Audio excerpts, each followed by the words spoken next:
I'm not impressed with some of the people running under the Ron Paul banner. I'm not impressed with how they compromise. I'm not talking about Ron Paul himself, but some of the people kind of running on his coattails. You are the type of person, that's what's good about Oath Keepers, we'll find more high-caliber people who we should run for Congress. Well, I don't think I'll ever run for office because I think I'm much better at going and finding folks. And for example, there's a candidate in Orange County for sheriff there, Bill Hunt, who we're putting we're getting behind. And I think he's a pretty committed patriot in lines of Sheriff Mack, and that's where I would start as a sheriff race in every county. And Kent Harris up in Unicoi County, Tennessee, we were just there. In fact, Chuck Baldwin was there too, and his son Tim Baldwin were there for a patriot rally up in Unicoi County in the northeastern corner of Tennessee, and that's a pretty squared away sheriff too. And there was a bunch of folks there open carrying, and the sheriff there endorsed and supported that. He wants people to do that. He wants them to exercise their rights. So those were all good signs. Yeah, the open carry is really going to defeat the gun grabbers because, as you know, they advertise all over TV that owning guns is illegal. And they base all those TV shows in New York where they are. And so right. All over the country, people are getting have you seen the John Elway Homeland Security video? They're showing citizens where I did see that, yeah.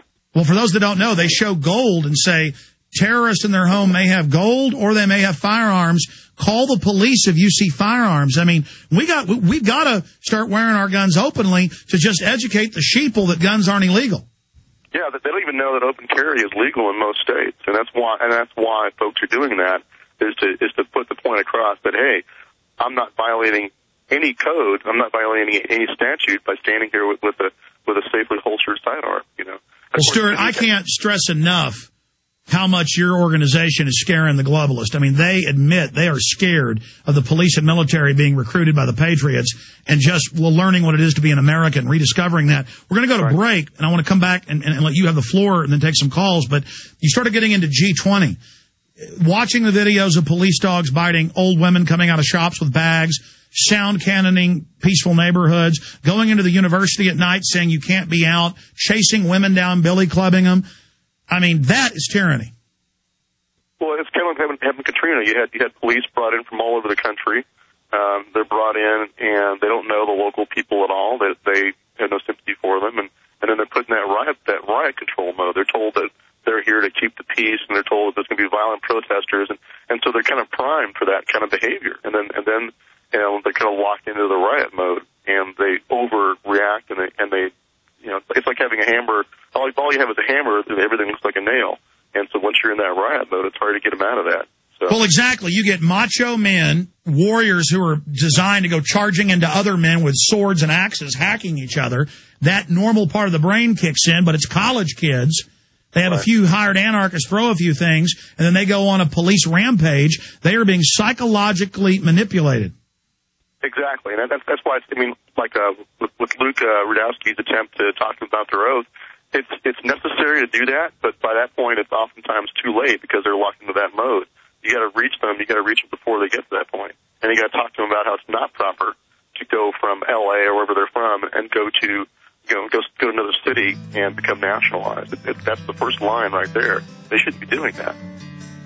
Long segment coming up. I want to speak about how they bring these swarms of police from all over the nation to New Orleans or to Pittsburgh or to other areas, and then G20 private security in police uniforms grabbing citizens off the street into unmarked cars. We'll get Stewart Rhodes' take on that straight ahead.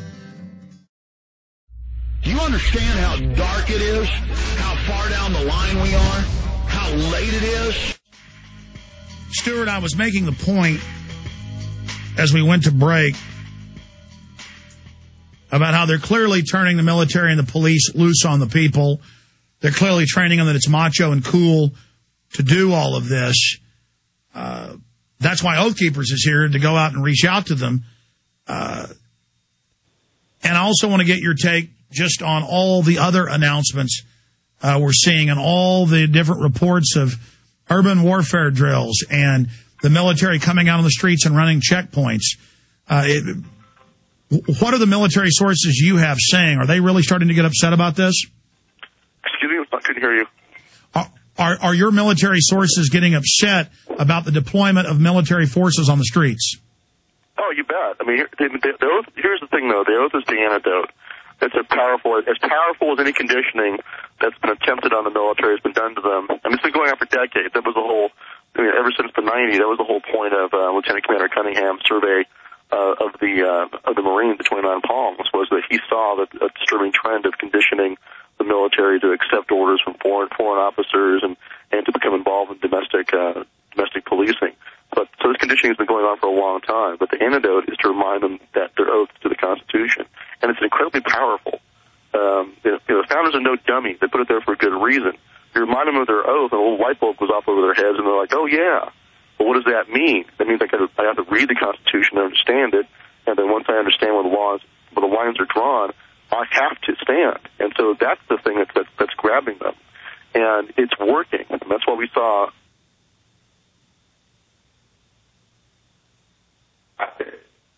Yeah, we're losing your phone. Or are you on a Skype phone or voice over IP phone, Stewart? Yeah, we might need to just cancel ever doing Skype phone systems, or it may be our system. That's what ours is. But we'll try to get him back on the show today. That's why he obviously couldn't hear me earlier. I also wanted to talk about a story written last Thursday titled "Former White House Speechwriter Suggests Military Coup Could Oust Obama." And this is being pushed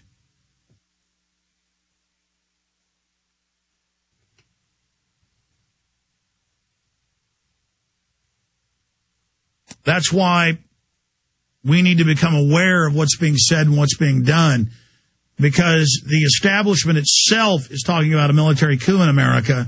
And normally when you have a military coup to get out of one tyranny, it only creates another tyranny. And the article is, former White House speechwriter suggests military coup could oust Obama.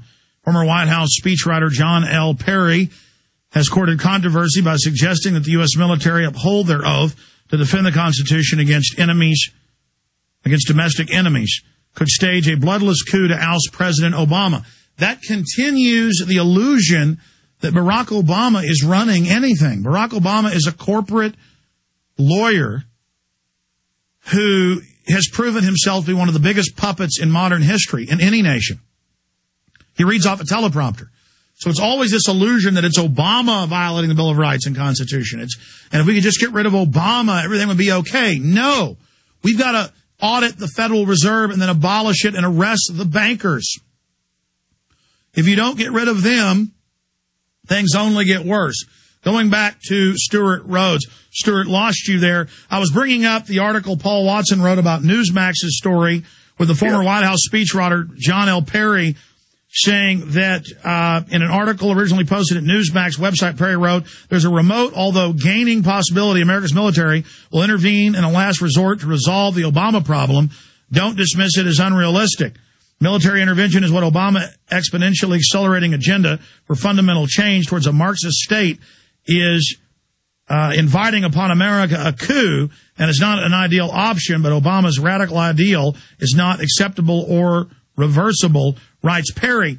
They're trying to spin these type of articles as if this is something Oath Keepers wants, when meanwhile it's former Bush people that are actually talking about this. And doesn't that reinforce the myth that Obama actually runs anything, when instead Ron Paul is running a counter coup with the End the Fed movement to remove the illegitimate corporate dictatorship? That's who we need to be talking about kicking out, but through legal parameters, once we educate the public that they're a bunch of criminal Ken Lay Madoff types.